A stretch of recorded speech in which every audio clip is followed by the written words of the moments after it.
Welcome to the Dr. Paul Show. Today I'm going to talk to you about stress. If you like what you hear today, please like and subscribe.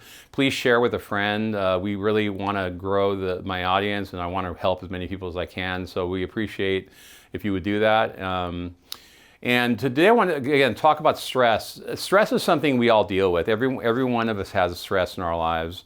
I don't know one person, including myself, who doesn't have certain stressful things happening here and there. There's a difference, though. I break it down into good stress and bad stress. So what's the difference? What good stress? And people say, how can stress be good? Good stress is, let's say someone gets a promotion at work. They get an elevated position. They're making more money. They're getting more benefits. But what's the downside? Well, now they have more responsibility, the stress of, oh my God, I have to perform. Now my CEO is watching me. And so if they want to climb the ladder into their company, it's stressful. You know, it's more responsibility and more to do here. Positive stress is moving into a new house. Let's say you moved from a starter home to a bigger home, and it's the dream house. But what's the stress? Well, moving is stressful. If anyone who's moved knows it's very stressful to move. And also just packing and repacking and all that stuff and putting things away. So moving is stressful, but you would think, well, gosh, this beautiful new house. Yeah, but it's still stressful. And stress, we all know negative stress. Negative stress could be a divorce, it could be loss of a loved one, loss of a pet. It could be, accidents, a lot of things. So we all know negative stress. What's the difference between stress that we would let go versus what we call like treating?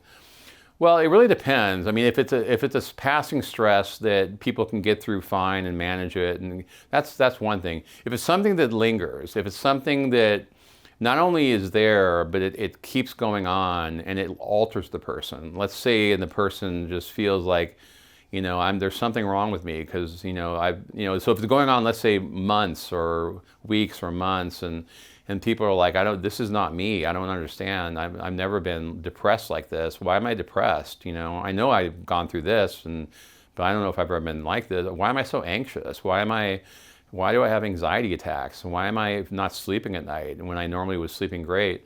So that's a condition that's potentially treatable. And people might think, I'm all about medications. That's all my practice. That's not the case. I talk with patients all the time about the importance of exercise. So exercise is really important when it comes to anxiety disorders and stress, because there's nothing more healthy for a person than to exercise, especially we call cardiovascular exercise. So meaning exercise where you like walking or jogging, where you get the heart rate up. It's dog walking is fine, but dog walking is not cardiovascular exercise.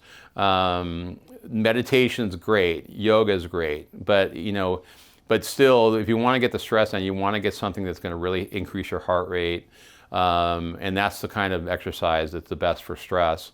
I talk to people about healthy lifestyle and relaxation. I tell people about, meditating and yoga and taking a class and maybe seeing a psychologist if it's something that they need to work on certain things in their lives, and seeing a psychologist can help. Where do medications come in? Probably medications really come in when they've maybe tried these things, or it's to the point where the person's really suffering and the person is really saying to me, no, this is just not me. There's something majorly wrong here. I need your help. That's where I step in, and that's a sign that there's a neurochemical problem in the system. There's an imbalance happening, and what I need to do is figure out what's going on. I need the proper medication to rebalance the chemicals. I know I'm at the place of success when the person tells me I'm back to where I was before this started. So that's the goal we call full remission. Remission meaning I'm back to where I was. I'm back to myself. I'm back to the pre-anxiety state. That's the goal of treatment. And if it's a short-term situation, sometimes you don't need medications long-term. If it's more of a long-term situation of people who've suffered for years and years and years, these are people who are going to be on medications for a longer period of time. If someone is going through grief, loses a loved one, loses a pet, and is going through some grief in that, and then they get really depressed, and this is something where maybe 6 to 9 to 12 months might be enough to get them out of it, and then take the medication away and see what happens. And I have seen that in some of these patients, they're fine. They get through the grief, they get past all that, and then they do fine without medication. So it's not always about medications, but medications are a big part of what I do in my practice, because they're very underappreciated.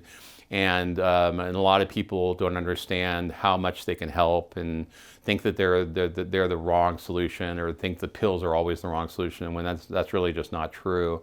And I can, explain to the person when I see the person why that's not the case, and how these medications can help. And I do that by explaining the diagrams. You've seen with the show, and I draw neurons and explain this is what this medication is doing and that's doing.